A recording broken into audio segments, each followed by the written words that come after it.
Merci. Donc, bonjour à toutes, bonjour à tous. Je suis Cédric Bayard et je vais vous présenter de mon mémoire qui a pour sujet la synaptopathie cochléaire, une surdité cachée. Donc, pour contextualiser, la surdité cachée, c'est une notion qui est apparue il y a une dizaine d'années pour caractériser certains patients qui se plaignent de manque de compréhension dans le bruit et pourtant leurs audiogrammes sont normaux. Au niveau étymologique, la synaptopathie, c'est la déficience de la synapse et on sait depuis 2009 qu'elle concerne en particulier les synapses à faible activité spontanée qui codent pour les hautes intensités. Et une étude nous rapporte en 2015 qu'il y aurait jusqu'à 12% de patients qui seraient concernés. Donc, comment j'ai construit mon mémoire donc, vu que c'est assez récent, j'ai fait une équation assez large. Donc, synaptopathie cochléaire et surdité cachée dans PubMed. J'ai gardé 46 articles. Ceux que j'ai enlevés, c'est parce qu'ils traitaient des surdités cachées en général et pas la synaptopathie. J'en ai ajouté 11 pour éclaircir quelques idées, ce qui fait 57 articles au total. Donc, pour vous expliquer, j'ai repris le schéma d'une synapse. Donc, ce n'est pas une cellule ciliée, mais c'est le même principe. Les mouvements de l'endolephe provoquent l'entrée de potassium, donc la dépolarisation de l'élément présynaptique, et une entrée de calcium qui se fixe sur l'autoferline dans nos cellules ciliées internes et qui permet la fusion avec la membrane et l'exocytose du neurotransmetteur. Pour nous, c'est le glutamate, qui se fixe sur l'élément postsynaptique et permet du coup la traduction du signal. Donc, mon mémoire, c'est une revue de la littérature, parce qu'on entend souvent parler de synaptopathie, mais je ne pense pas qu'on soit tous d'accord sur ce que ça veut dire. Donc, j'ai essayé de voir les causes, les mécanismes, les diagnostics et les traitements éventuels aujourd'hui. Au niveau des causes, on en a deux, l'âge et l'exposition au bruit. Donc, pour vous parler de l'âge, j'ai pris une étude de 2013 qui est assez visuelle. Ils ont utilisé l'imagerie confocale avec de l'immunohistochimie. Donc, sur des souris à 4 semaines et 144 semaines. Donc, ce qu'on voit en rouge, c'est les éléments présynaptiques et en vert, les éléments postsynaptiques. Donc, on voit bien à 4 semaines que les deux sont bien liés. Et à 144 semaines, on peut le voir en bas de l'image, c'est complètement désorganisé. Les fibres ne sont plus du tout reliées aux cellules. L'exposition au bruit, c'est la première cause qui a été établie. On l'a su dès 2009. Là, je vous parle d'une étude de 2015 parce qu'elle va un petit peu plus loin. Elle montre qu'il y a un effet intensité dépendant. C'est-à-dire qu'ils ont soumis deux groupes de souris pendant 2 heures à 100 dB ou 91 dB. Donc on voit bien sur la figure qu'à 91 dB, il n'y a pas de différence par rapport à des souris contrôle sur le pourcentage de souris des synapses. Par contre, on perd jusqu'à 50% des synapses avec une exposition à 100 dB. Au niveau moléculaire, donc là, c'est une étude qui a utilisé la concentration en potassium. Donc je rappelle que c'est ce qui crée la dépolarisation de la cellule ciliée. Et on voit que plus il y a de potassium, là ils ont compté le nombre de rubans. Donc ce n'est pas vraiment la synapse, c'est le nombre de rubans qui permettent la synapse. Et c'est assez clair, plus il y a de potassium, moins on a de rubans. Il y a d'autres études qui ont utilisé directement le glutamate, donc le neurotransmetteur, qui ont les mêmes résultats. C'est pour ça qu'on parle d'exocytotoxicité du glutamate, donc une surstimulation. Au niveau du diagnostic, donc on est dans les surdités cachées, donc par définition, on n'arrive pas trop à le faire. Donc là, j'ai repris une autre revue de la littérature sur l'audiométrie vocale, qui est très récente, qui date du mois de mars, et qui a essayé d'expliquer pourquoi on n'arrive pas à le faire. Donc ils ont 3 hypothèses. La première, c'est que la synaptopathie cochléaire provoque des déficits trop subtils, donc on pense à l'audiométrie dans le silence, que le matériel vocal contenant du contexte fait appel à des facteurs non sensoriels, donc avec tous les phénomènes de compensation qu'on connaît, et l'implication d'indices temporels est inégale selon les examens.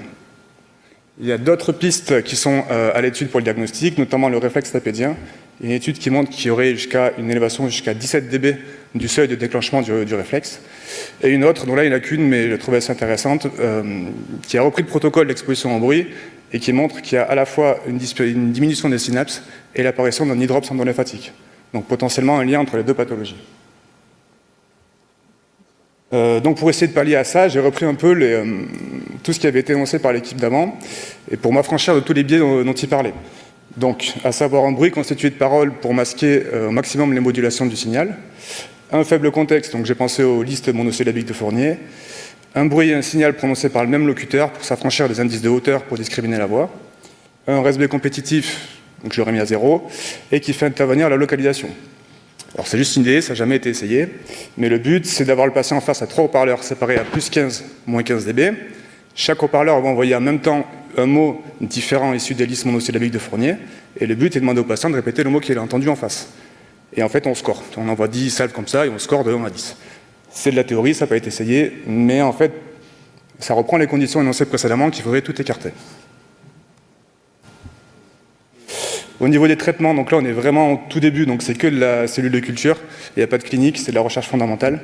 Celle dont je vous parle là, elle est assez intéressante parce qu'elle utilise l'agoniste au récepteur TRK. Concrètement, ça veut dire qu'il simule une neurotrophine, et c'est une molécule qui est impliquée dans la synaptogénèse, donc la formation des synapses. Et ils s'aperçoivent qu'après exposition au bruit et injection de la neurotrophine, on a un rétablissement des synapses, et ce que je trouve intéressant, c'est que ça marche aussi en préventif. Si on injecte avant et qu'on expose après, on préserve en fait les synapses. On préserve les synapses. Donc les limites de ma recherche, donc peu d'études chez l'humain, c'est assez compréhensible, c'est très récent.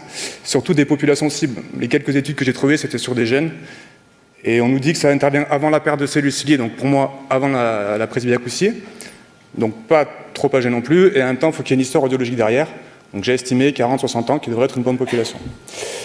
Et d'autres limites, j'ai trouvé aucune étude sur les MCL et les UCL, alors qu'on a dit que c'était les fibres qui codaient pour les hautes intensités, donc à mon sens, c'est pas évident d'utiliser les UCL qui devraient être décalés, voire les MCL. Donc en conclusion, on parle de dégénération neuronale primaire, la secondaire étant la perte de cellules.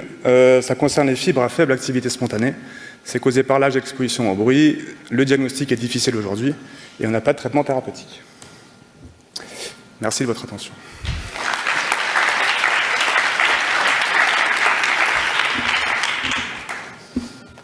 Un grand merci pour votre présentation. Alors moi j'avais une question de béotien. Alors je ne suis pas du tout un expert du domaine, j'ai regardé un peu la littérature. Et en fait la littérature, il y a effectivement quelque chose qui m'a toujours interpellé, c'est qu'on en parle de plus en plus de la perte auditive cachée. À ma connaissance, en fait des études qui prouvent sur l'homme qu'il y a réellement une existence de synaptopathie, hormis quelques pathologies génétiques qu'on pourrait faire rentrer dedans. J'en connais qu'une qui est post-mortem. Il n'y en a pas énormément. Et deuxième chose, c'est effectivement... La question, c'est, vu qu'elle est cachée, comment on la diagnostique, qui est l'embarras de la problématique.